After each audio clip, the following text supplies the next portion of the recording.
Hello everyone. This lesson we will learn about pseudocodes. Uh, After understanding the fundamentals of what a pseudocode is, you can go through the different examples which have been presented in this chapter. So, pseudocode basically is a way to apply logic. All right. There are different ways in which you can write down the logic, even if you are not aware of the exact syntax of a programming language. Pseudocode is one of them. Flowchart is another, and algorithm definitely is another way, right? With fine differences. Algorithm basically is a step-by-step process how you will run a program. Flowchart is a visual representation, and pseudocode is actually the word pseudo means fake or like, right? So pseudocode basically is a code without following the exact syntax of a language, right? So it's a step closer to the code than the algorithm, right? So you don't need to follow strict syntax.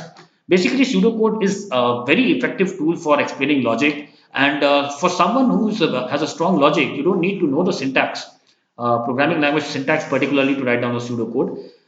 So why use a pseudocode at all? Suppose I am an IT engineer and I have been asked to solve a problem, and I have to explain it to the suppose a product manager or a CEO of my company who is an MBA graduate and wants to understand the logic being applied in a more practical manner.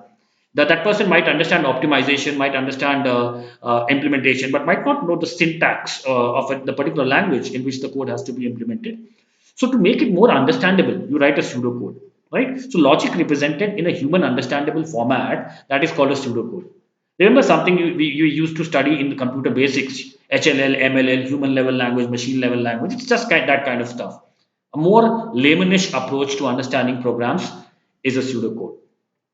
So let me take an example, right? Suppose I've been asked to create a code which determines that if a person, let's say A, so there is a person A who enters, who's trying to catch a flight, right? So enters the airport, right? So I have to tell how many times, if the person enters certain information, right? How many times will the person be, or how many times will the person cross a gate? So crossing a gate or getting checked. So let's call it, let's take it a common process. So how many times the person is being interrupted, either a gate crossing or a checklist or a checkpoint, right? So let's say the airport has, so first, suppose the entry point, the airport has three gates. After entering, in the final point, there are, suppose, five security gates. Okay, right? So these are entry gates, and these are the final security gates from which the boarding gates. These are the boarding gates from which you finally board the aircraft. All right. There is a checkpoint, but if now here there is a condition. If you are an international traveler, then you have to go through. Suppose there is a point of immigration which has two checkpoints. All right, and then comes security for international travel, which has two checkpoints. But if you are a domestic traveler, so if you are international traveler, this happens. If you are a domestic traveler, then you directly move to the domestic security gates. Let's say there are three domestic security gates. So this is an immigration level which gets added if you are traveling international, and then you have got security, and here you have direct security, right? So this is the flow in which the passenger can pass. Got it? And now you have to write a logical flow that if a passenger enters, how many times that passenger gets checked or crosses a gate to finally board an aircraft, right? Now this is a very lame diagram of an aircraft, but just doing it for fun. It looks like a radish. Anyways, coming to the point. So what are the variables, right? So for one thing is very clear. There have to be two variables. The customer has to enter whether the input is international travel or domestic travel, right? Now, accordingly, so here the person has one choice. Once the person crosses, has to cross another gate, right? And finally has to cross another gate. So pseudocode will do a simple if-then testing and determine if the input is international, then the number of levels is 4. If the input is domestic, then counts and the number of levels as 3. Got it? Now, again, we can make this problem complicated. This was level 1. Now, suppose at security there is a case that if there is some objectionable material found in the bag, then the person has to go back and again take that material out and do a security check, right? So now how many levels of touch points are there?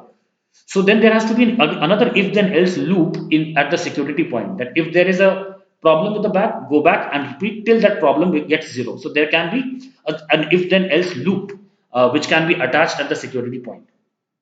Getting it? Yes. So see, this is logic, and logic can be represented using a simple pseudocode format. The focus is on logic and helping a particular thing get converted from an idea to an implementable model. That is the entire fundamental of a pseudocode, right? There can be a different logical question here, that if a passenger enters, in how many possible ways can the passenger catch an aeroplane, right? So number of possible ways. So here there are three gates, right? So the passenger has three choices. Got it? Now, if the domestic passenger is there, has three choices here, right? And then suppose the boarding gates here are common. So there are five choices here. So 3 into 3 into 3, 15. So now here I have applied the multiplication rule of permutation, right? And similarly, the levels increase. So there will be another multiplier when you come to the international case. So these if then logic or whatever kind of inputs, right? Or any kind of loops which you create to explain a logic, right? This gives a very nice example of what logic means, and to represent it in form of basic code is what pseudocode is. Go through the many examples which are presented in this chapter, and you will be able to understand that the understanding of programming languages is just a part, not the whole. Understanding syntax is rather easier than creating logic, right? So you can be confident in explaining a programming concept to any of your managers or your team without exactly going into the details. That makes it easier for them to understand actually. The whole idea of pseudocodes is to make it easier to write, easier to understand without going into the exact jargons and nitty gritties of the syntax. So I hope the fundamental is clear. Enjoy reading the pseudocodes. Thank you.